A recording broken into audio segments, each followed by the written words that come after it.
Hola, ¿qué tal? ¿Cómo estáis? Bienvenidos a un nuevo Rush. Hoy toca hablar de Steam, de la plataforma de Valve, que bueno, que es un clásico, que es un mastodonte, que es imparable. Pero sobre todo lo que queremos hablar hoy es, vamos a hacer un pequeño comentario a esa, una pequeña referencia a esa parte de cómo han cambiado las condiciones del acceso anticipado, pero fundamentalmente de lo que va a versar el vídeo de hoy es de si realmente Steam tiene posibilidades como plataforma de streaming, ¿de acuerdo? ¿Por qué es importante esto? Bueno, pues gracias a los amigos de Steam Hatchet hemos estado viendo que las cifras de Steam están siendo francamente interesantes, desde luego nada desdeñables. No estamos hablando quizás a lo mejor de una opción evidentemente que se pueda comparar a lo mejor con, bueno, pues no sé, con un Twitch o con un YouTube y demás, pero quizás, y es lo que yo digo siempre, quizás por eso es incluso más interesante, ¿no? ¿Por qué es más interesante? Porque al final es una plataforma evidentemente mucho más nicho, pero al final en los nichos también se puede encontrar muchísimo valor, sobre todo si no queréis competir o si no queréis estar donde está todo el mundo y digamos pasar desapercibidos o estar sepultados bueno, pues, con el contenido que se está viendo en otras plataformas, ¿vale? Simplemente para que os hagáis un poquito una idea, y es un artículo también que hemos publicado esta semana en eSports Bureau, ahora mismo Steam, bueno, pues está sobre todo consiguiendo unas cifras que no son nada desdeñables. Estamos hablando de que en el Q1, de hecho lo voy a compartir para que lo veáis, estamos hablando de que en el Q1 de este 2024 Steam ya ha acumulado 151.3 millones de horas de visualización y una audiencia media, esto es súper importante, una audiencia media de 69.300 espectadores. Son cifras que están extremadamente bien, ¿de acuerdo? Son cifras muy espectaculares. Para que os hagáis una idea, pues algunas de estas plataformas que han empezado o que han querido empezar antiguas y demás nunca han llegado a tener este nivel de audiencia. Es verdad que Steam es lo que es Steam, es una plataforma, es decir, tiene ya muchísimos usuarios, cientos de millones de usuarios, pero aún así el mérito que tiene es tremendamente importante. Y quiero comentaros también por dónde creo yo que va un poquito la estrategia de Valve y fijaros en, vamos a hablar de lo importante que es Valve para los eSports en nuestro país, ¿no? Bueno, en nuestro país y a nivel general. Fijaros también, por ejemplo, que en la noticia, evidentemente, pues está clarísimo que los videojuegos que más espectadores generan, como no puede ser de otra manera, pues está ahí el Counter-Strike, ¿de acuerdo? Pero fijaros, hay ahí unos juegos, como estáis viendo, os lo pongo más grande, por si no lo veis bien. Hay unos videojuegos como este Enshroud, el Dragon's Dogma 2 o el Eurotrack Simulator 2. Estamos hablando de 9,4 millones de horas de visionado, 4,3, 3,7, es decir, son horas tremendamente importantes y grandes, ¿vale?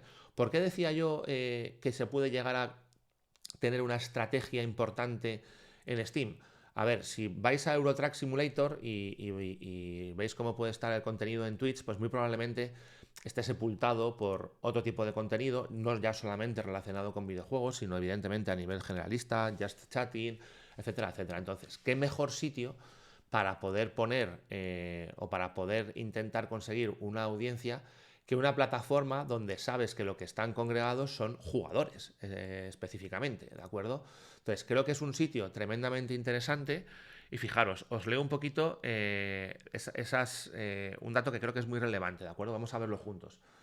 Steam, en el primer trimestre de 2024, para que os hagáis una idea, de las horas vistas para los 100 juegos más retransmitidos en Steam, casi el 40% provenía de juegos con fechas de lanzamiento en el primer trimestre de 2024. Es decir, que muchas de las compañías, cuando van a hacer un lanzamiento de un videojuego, utilizan Steam como una plataforma nicho porque saben que va a ser más fácil, captar, como digo, espectadores y jugadores, que al fin y al cabo es lo que busca un publisher, no lo perdamos nunca de vista. Un publisher está muy bien que busque espectadores, pero al final esos espectadores los tiene que transformar en jugadores para poder comer, que es su objetivo, vender el videojuego, sea en un formato de pago único por adelantado, sea un formato free to play donde me tienes que comprar skins o ítems o lo que sea. Al final sí, las audiencias están muy bien, pero literalmente a mí lo que me interesa es tener jugadores.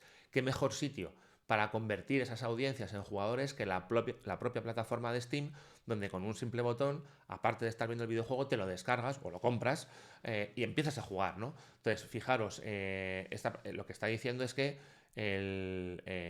esta cifra es muy diferente a, por ejemplo, lo que ocurre en Twitch, donde solo el 7%, o en YouTube, donde solamente el 7 o el 4% de las horas vistas para los 100 juegos más retransmitidos del Q1 correspondía a nuevos lanzamientos. ¿Esto qué quiere decir? Pues eso, que Twitch está ya abarrotadísimo de Counter, de League of Legends, de, no sé, de Overwatch, de Call of Duty, de Grand Theft Auto 5 y demás.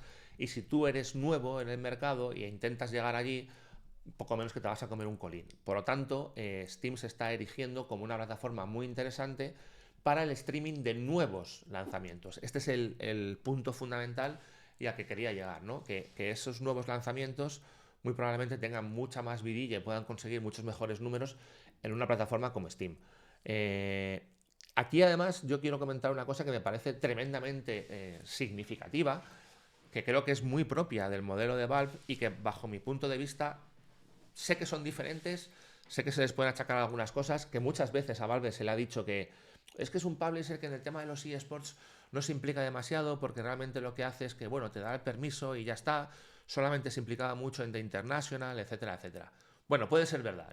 Bueno, puede ser verdad, no, es verdad, ¿de acuerdo? Es un hecho, no es irrefutable, es un hecho. Pero es que yo creo que Valve ha querido hacer otro tipo de cosas. Mientras que hemos tenido por una parte en los eSports unas compañías como, por ejemplo, Riot Games o Activision Blizzard, donde digamos que más allá de ser un mero publisher, lo que han intentado es aglutinar la parte competitiva, ¿de acuerdo? Por eso Riot Games maneja todas las competiciones relacionadas pues, a nivel europeo o regional para arriba con League of Legends, con Valorant, lo mismo pasa con Activision Blizzard, que hemos visto la semana pasada en uno de los vídeos cuando hablamos de las ligas franquiciadas, que empiezan a retirarse un poquito y a dejar meter un poco la mano a otros tournament operators y demás. La estrategia de Valve desde el principio, siempre fue muy diferente.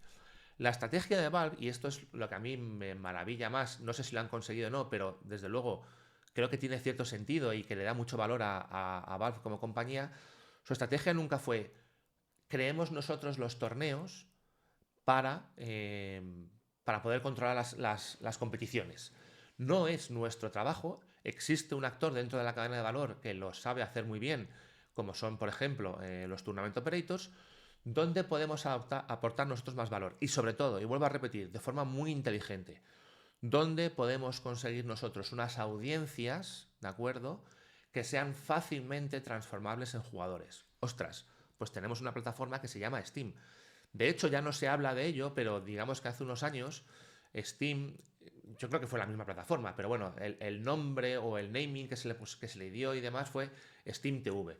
Hoy realmente ya no se llama Steam TV o nadie hace referencia a Steam TV. Digamos que la parte de streaming de Steam está, por decirlo de alguna manera, completamente integrada dentro de la propia, dentro del propio Steam, ¿no? Entonces, a mí me parece una jugada, no voy a decir maestra, pero yo me atrevería a decir que muy inteligente y si no maestra a nivel global, desde luego maestra para lo que son los intereses de la propia Valve, que no olvidemos que también es una compañía y tiene que velar por sus propios intereses, porque al final ha conseguido tener unas audiencias millonarias, como decía antes, concentradas dentro de la propia plataforma, donde literalmente los espectadores lo único que tienen que hacer es darle un clic al botón y pueden jugar o comprar videojuegos y demás. Entonces, me parece fenomenal.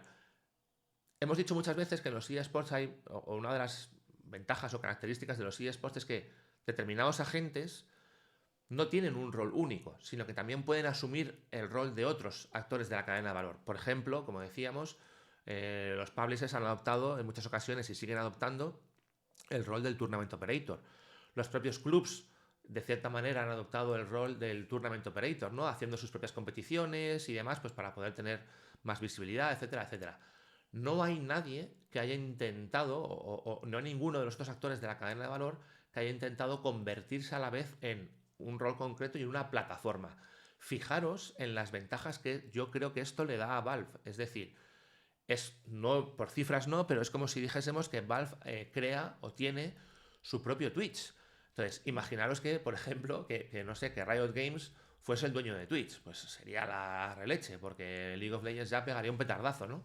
Bueno, pues lo que hemos estado viendo precisamente con las cifras que os he enseñado antes es que Valve utiliza su propia plataforma Steam como una plataforma de streaming, primero para sí misma, con lo cual ahí tenéis las cifras de ese counter que está funcionando perfectamente. Fijaros si está funcionando perfectamente, que es que en septiembre o octubre o noviembre del año pasado, después de 15 años con Counter-Strike, ahora con Counter-Strike 2 en el último medio año y demás, pico de jugadores, es decir, me parece que la estrategia es espectacular y hemos visto que era el videojuego que más contribuía a la plataforma a las horas de visionado dentro de Steam, ¿no?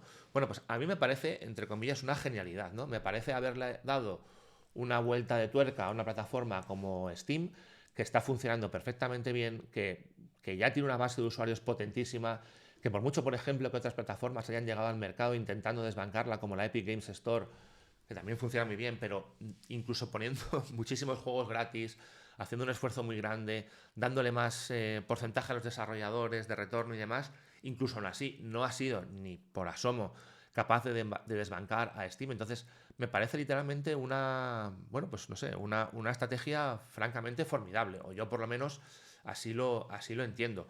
Y además es que es muy sencillo, fijaros, vamos a hacer un ejemplo incluso si queréis. Si sois usuarios de Steam o no, pues es muy sencillo. Os estáis viendo ahora mismo en pantalla, bueno, pues lo que es Steam.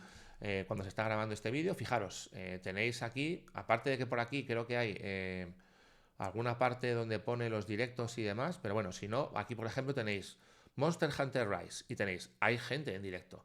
Tú clicas en Monster Hunter Rise y ahora veréis que se despliega aquí arriba, pues lo que sería un visor, sí, una plataforma de streaming. Y ahí podéis tener a diferentes streamers, perdón, y demás, pues viendo cómo se juega un videojuego, etcétera, etcétera. ¿Que te gusta el videojuego? ¿Que te gusta lo que estás viendo? Pues chico, tan sencillo como venir aquí y decir añadir a tu lista de deseados o directamente, por ejemplo, descargar la demo de Monster Hunter. En los tiempos que corren, el que las cosas, sabéis todos cómo funciona la experiencia de usuario, que las cosas estén al lado una de otra o a un clic de distancia, es absolutamente fundamental. Entonces, a mí me parece que Valve lo tiene francamente bien montado, las cosas como son. No sé qué opináis al respecto, pero como digo, me parece una estrategia súper interesante y bueno, pues desde luego mis dieces para Valve por estas cifras que está logrando. Repito, como digo, por ejemplo, muchas veces cuando alguien me dice, quiero montar un club de eSports y demás, bueno, pues si tú quieres lanzar un videojuego, quieres que tenga audiencia para que a raíz de eso te empiecen a venir jugadores y demás, piénsate mucho en lanzarlo en Steam, evidentemente, si lo tienes para PC, por supuesto, y sobre todo piénsate mucho en hacer streamings a través de Steam, porque muy probablemente incluso si tienes que contratar a, no sé, a streamers y demás, te pueda salir más barato y puedas sacarle muchísimo más rendimiento por mucho menor precio, ¿de acuerdo? Así que para mí, como digo, una jugada maestra. Y simplemente, para terminar el vídeo, comentar no sé, esa polémica, mini polémica, que ha habido respecto a que ha cambiado las condiciones en cuanto a la devolución de videojuegos, sobre todo cuando estamos hablando de los juegos Early Access. A ver, muy sutilmente, muy rápidamente, anteriormente, si tú tenías un juego en Early Access, el tema de las 2 horas no contabilizaba. Es decir, te podías jugar al videojuego todas las horas que hiciese falta y antes del lanzamiento oficial del juego devolverlo. ¿Por qué? Pues porque el Early Access estaba así. ¿Qué pasa? Pues que ha habido gente que prácticamente se ha jugado juegos que estaban ya muy a punto de estar terminados en Early Access y luego ha cogido y los ha devuelto, habiéndole metido 100 horas, ¿vale? No es el objetivo de un Early Access. El objetivo de un Early Access es precisamente que la gente pague por el videojuego y que el desarrollador pueda empezar a darle más contenido y a terminar y a pulir el videojuego, ¿vale? Con lo cual lo que han hecho simplemente es, igual que los juegos que normales y corrientes tienen un tope de 2 horas de juego para devolverlo, pues en el tema de los Early Access se aplica exactamente igual. Yo lo veo bien como medida, sinceramente, porque si no estás desfavoreciendo a los early access. Hay gente que se está quejando muchísimo diciendo esto es una mierda, porque claro, me puedo comer un juego que esté hecho una piltrafa y demás. A ver, simplemente infórmate, mira a ver qué juego estás jugando. El propio desarrollador te va a decir en qué situación y en qué estado está el videojuego como tal, ¿vale? Y a partir de ahí, pues toma una decisión informada, ¿de acuerdo? Por ejemplo, el No Rest for the Wicked que acaba de salir, es un juegazo, le falta muchísimo pulido, sobre todo en cuanto a rendimiento.